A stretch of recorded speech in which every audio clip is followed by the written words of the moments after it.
All right, I'm good. What's up? Yes, in February. You won't be able to go, baby girl.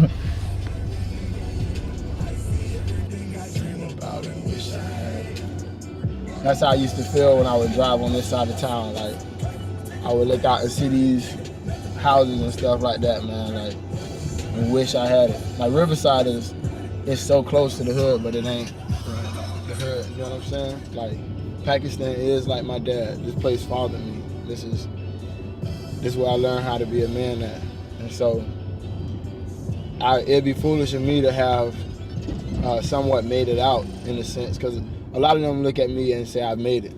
Right. Whereas if you look at, if I'm speaking to somebody who grew up on another side of town, they won't look at me as like, hey, I've made it and I ain't did nothing special.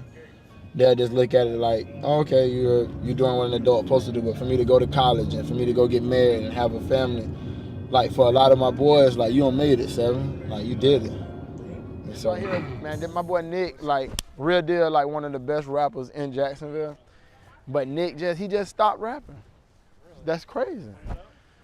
He just stopped, bro. Like, and Nick was running with me back when I was trying to, you know what I'm saying, when I was in the streets rapping and stuff like that. Nick was that. But so now this right here is gonna be crazy one I'm gonna take you at. Now I'm coming through PYC through the back way. But this railroad track right here, my mama used to say all the time, we need to call Kenny Merrow. Kenny Merrow is a dude on the news who come through and something ain't right. But this railroad track will literally not let down and there'll be a train coming, bro. And so you can be driving through and it's a train right there, you don't even know. I wasn't allowed to go past that stop sign for a while. Like, my mom would tell me, like, you can't, just because she had more knowledge than I did of how real it was over here. I ain't know, I'm a kid, dog. We moved over here, I was 11 years old. And so what I used to do is everybody would meet on my porch. And so on my porch, believe it or not, like, I would do Bible studies on my porch, bro. We'd have like all the chairs and stuff lined up, and I had like a little boom box. And the little boom box would be playing gospel music or whatever, and then I collect money from all the kids in the neighborhood. And the house next to Brandon's, that's where my little brother Pooh used to stay at, man. And my little brother Pooh, he had a little brother named Alfonso. And Alfonso died when he was 2 years old from bacterial meningitis. And that thing rocked me, bro. And went in the house and tore pages out my Bible, bro. Like, I saw a lot of wrong stuff. And eventually, like, the Bible study and stuff wore off of me. And the streets got a hold of me, and I wanted to be more like them instead of them be like me.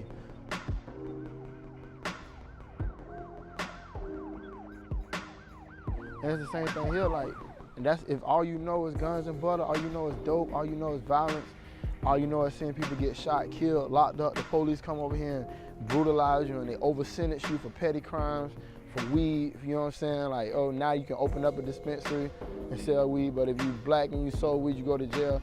That junk disheartening. So it's like, I ain't gonna say there's no resentment, but as you just saw, like, in the neighborhood where I was at, like, man, we don't really deal with things on an individualistic basis. And that's just American society in general. Like, everything is so individualized. There's not really like a lot of togetherness.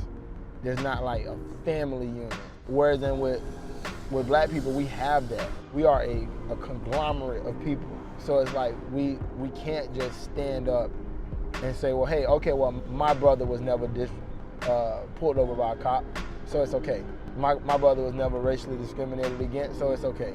As long as my brother, no, I can't just worry about my brother, because everybody my brother. Dad.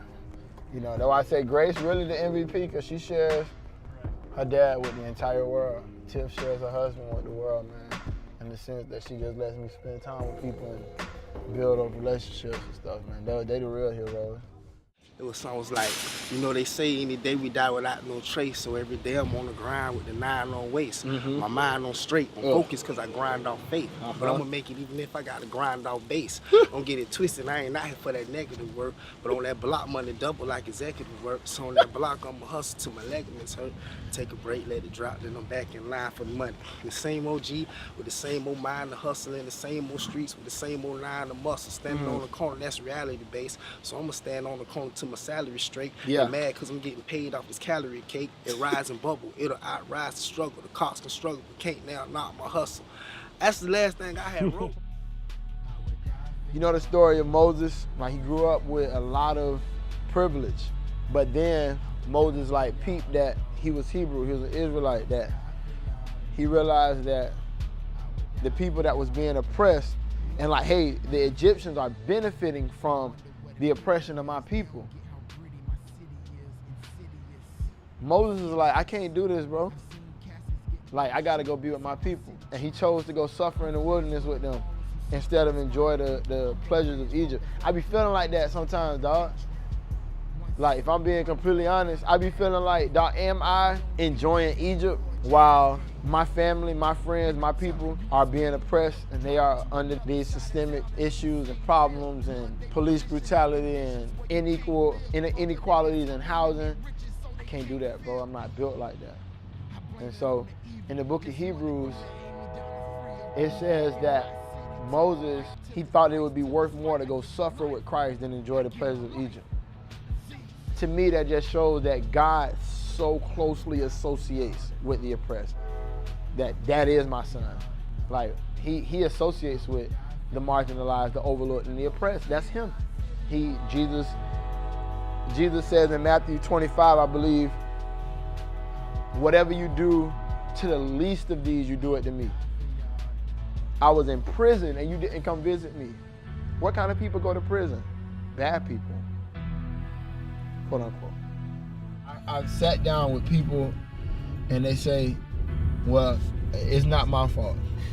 I wasn't there. I never owned a slave. And I get that sentiment, and I'm like, so your grandfather's sins have nothing to do with you? Like, nothing. Nope. I don't want to be held responsible for my granddad's sins or my great-great-granddad's sins. And what's funny about that is you don't want to be held responsible. You don't think that their sins affect you, but you think Adam's sins affect you.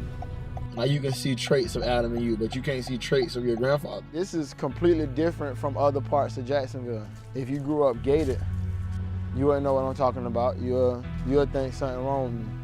But you expect little kids to see the things that you see in these environments and just be all right. With no counseling, there's no mental health, and it's not really many opportunities over here. It ain't.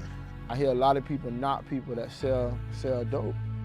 And you have to wonder, how does that stuff even get here? How do neighborhoods become like this? They become like this because it was set up for it to be like this. Systemically, it's put in place to make sure the neighborhoods stay like this, bro. And that's why I hope to make a change.